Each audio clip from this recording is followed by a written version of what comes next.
अस्सलाम वालेकुम मेरे दोस्तों, कैसे हैं आप। आज मैं आपको एक ऐसे मुल्क की सैर करवा रहा हूँ दोस्तों, मेरे मित्रों, कि जो बहुत ही छोटा मुल्क है। तकरीबन 1 लाख की भी आबादी नहीं है वहाँ पे, लेकिन इतना प्यारा मुल्क। और मज़े की बात यह कि सिर्फ 2 जज़ीरों पे बेस करता है, एंटीगुआ एंड बारबूदा। ये 2 जज़ीरे हैं दोस्तों और यही मुल्क है।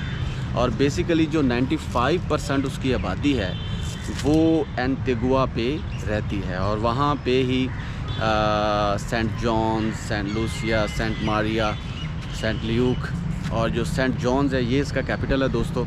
और यहाँ पे जो करेंसी इस्तेमाल होती है ना, ये है ईस्टर्न कैरेबियन डॉलर, जो कि पाकिस्तान के 103 रुपए का है। यानी कि एक कैरेबियन ईस्टर्न डॉलर जो। और यहाँ पे अच्छी बात ये है कि इनकी अपनी करेंसी के साथ साथ यूएस डॉलर बहुत ज़्यादा चलता है दोस्तों। अगर आपके पास ईस्टर्न कैरेबियन डॉलर नहीं है तो फिर आप यहाँ पे अमेरिकन यूएसडी भी यूज़ कर सकते हैं।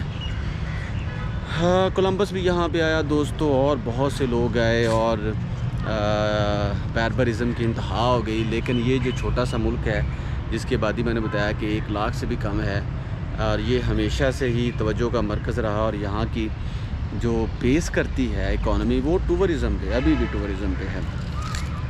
छोटे मुल्कों में होने के नाते यहाँ पे इसको एक्सप्लोर करना बहुत ही ईजी होता है। अब देखें कि 40 किलोमीटर की दूरी पे ये दोनों जज़ीरे वाक़ हैं।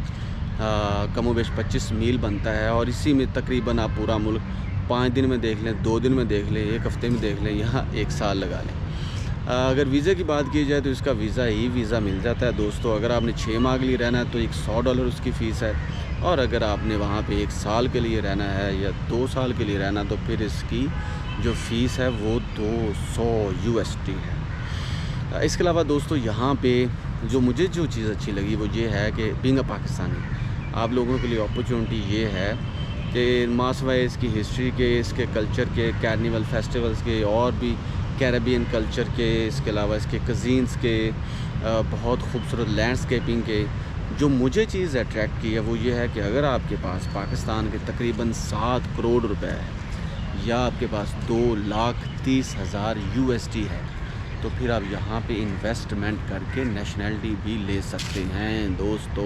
मेरे प्यारे दोस्तों, आप यहाँ की नेशनलिटी भी ले सकते हैं। और अगर आपने यहाँ की नेशनलिटी ले ली तो फिर साउथ अमेरिका में जहाँ दिल चाहे आपका जाएं। इसके अलावा भी बहुत सी कंट्री हैं जहाँ पे आप बग़ैर वीज़ा के जा सकते हैं और यहाँ पे पाम ऑयल्स के मज़े लें और इसके साथ साथ स्विमिंग के मज़े लें, छोटे छोटे दरियाओं के, नदियों के मज़े लें और आबशारों के मज़े लें। 120 दिन लगते हैं मेरे प्यारे दोस्तों आपको इन्वेस्टमेंट के बाद वो रिज़ल्ट आने में।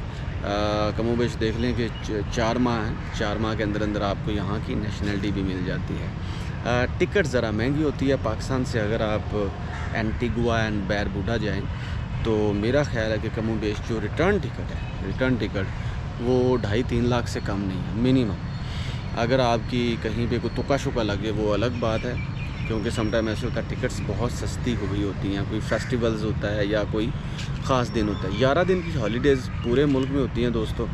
और उन 11 दिन की हॉलीडेज़ के अंदर ये जो एंटीगुआ एंड बारबूडा है ना, ये देखने लायक होता है अगर आपके पास पैसा हो, अगर आप इन्वेस्टमेंट करना चाहते हो।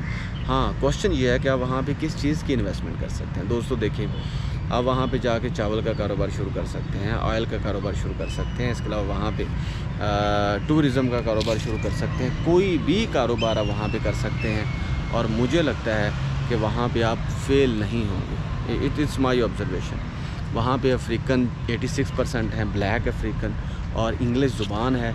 वहाँ पे आपको लैंग्वेज का भी कोई मसला नहीं कि आपने जी वहाँ पे जाके लैंग्वेज सीखनी है। इसके अलावा अगर एंटीगुआ की बात की जाए एजुकेशन के हवाले से दोस्तों, तो ये थोड़ी सी मायूस कुन बात है कि वहाँ से मैक्सिमम 2 या 3 यूनिवर्सिटीज़ हैं और उनमें भी अगर 4 यूनिवर्सिटी हुई तो 2 यूनिवर्सिटी सिर्फ हेल्थ साइंसेस की है, ठीक है, मेडिसिन की है, नर्सिंग की है, डॉक्टर्स की है।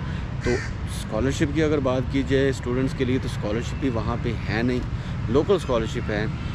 स्कूलिंग की अगर बात की जाए तो 16 साल की एजुकेशन तक आपकी एजुकेशन फ्री है। उसके अलावा वो भी चंद इदारों में। क्रिश्चियनिटी वहाँ पे ज़्यादा है। उसकी वजह यह है कि Saint John, Saint Lucia, Saint Mary और बहुत से ऐसे वहाँ पे पैरिशेस हैं, सिटीज़ हैं या रियासतें कह लें, वहाँ पे ज़्यादा बेस किया जाता है क्रिश्चियनिटी की एजुकेशन को। कोलंबस यहाँ पे आया। इसके अलावा जो साउथ अमेरिका के पुराने कबीले थे, अवारक वगैरह, उन्होंने यहाँ पे काफ़ी टाइम गुजारा। लेकिन ये जो मुल्क है ये पुरअमन मुल्क है दोस्तों। इसकी जो करेंसी मैंने बता दी ईस्टर्न कैरेबियन डॉलर है। पॉपुलेशन इसकी 1 लाख से ज़्यादा नहीं है और ये 2 जजीरे हैं जिनको अगर आप एक्सप्लोर कर लेंगे तो जैसे कहते हैं ना पंजाबी, जो तुम्हारी ज़िंदगी सफल हो, आपकी ज़िंदगी सफल हो जाएगी। कोई मसला मसाइल नहीं है यहाँ भी।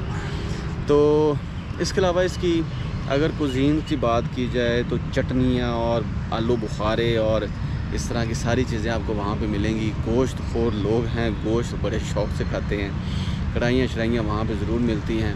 इसके अलावा कुछ उनकी लोकल डिशेस भी हैं, उनको भी लोग एंजॉय करते हैं। अगर इनका पुराना लिबास देखा जाए, पुराने पहनावे देखे जाएँ तो वो तो अफ्रीकन कंट्रीज़ जैसे ही हैं, क्योंकि ये साउथ अमेरिका में है और वेस्ट इंडीज़ के आसपास मिलता है। और यहाँ पे क्रिकेट बहुत खेली जाती है दोस्तों। ये ना सोचिएगा कि अगर आप एंटीगुआ एंड बारबुडा चले जाएंगे तो आपका जो कौमी जिसे कहते हैं ना खेल, जिसको आपने बनाया है क्रिकेट, उससे आप दूर हो जाएंगे। क्रिकेट यहाँ पे बहुत ज़्यादा है। लेकिन एक सियासत के हवाले से देखा जाए, वो ख़बर भी मायूस कुन ऐसे है कि यहाँ पे जो पिछले दिनों में 1994 से लेकर 2004 तक और उसके बाद ऑनवर्ड जिन्होंने पार्लियामेंट्री निज़ाम को तबाह किया, तहस नहस किया, करप्शन के चार्जेस बहुत ज़्यादा हैं और उनको जो इनके पॉलिटिशियंस थे उनको उकसाया गया कि भाई आप छोड़ दो, आपने बहुत ज़्यादा करप्शन कर ली है। रिलीजियस की बात की जाए तो मैंने पहले बता दिया, यहाँ पे क्रिश्चियनिटी ज़्यादा है, दूसरे मज़हब के लोग भी हैं, अंग्रेज़ थोड़े बहुत हैं यहाँ पे। और एशियन में इंडियन ज़्यादा जाते हैं, मालदीव के लोग जाते हैं। और हमें वहाँ पे वीज़ा ऑन अराइवल नहीं मिलता, हमें वीज़ा अप्लाई करना पड़ता है बीइंग अ पाकिस्तानी। इसके अलावा वहाँ पे अगर उनके फैक्ट्स की बात की जाए तो ज़्यादा ऐसी चीज़ें देखने वाली हैं कि जो आपने कभी नहीं देखी। फॉर एग्ज़ाम्पल अगर आपने वहाँ पे ऊंची पहाड़ियाँ देखनी हैं दरियाओं के आसपास, तो फिर आपको एंटीगुआ एंड बारबुडा जाना पड़ेगा। एंटीगुआ का बेसिकली जो नाम है उसका मतलब एंशिएंट है, ठीक है। यहाँ पे आपको फोर्ट्स भी मिलेंगे और बहुत सी चीज़ें, और जो लैंग्वेज है दोस्तों वो इनकी इंग्लिश है। तो इसके अलावा इस मुल्क के बारे में कुछ भी ख़ास नहीं है।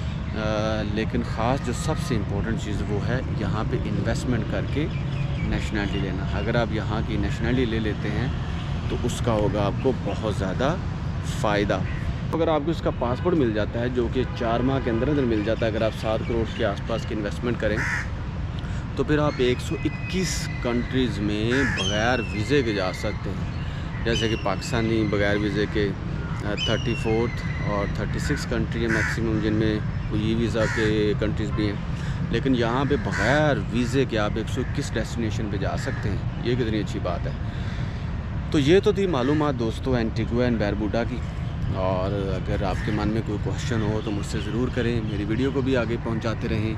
Thank you so much.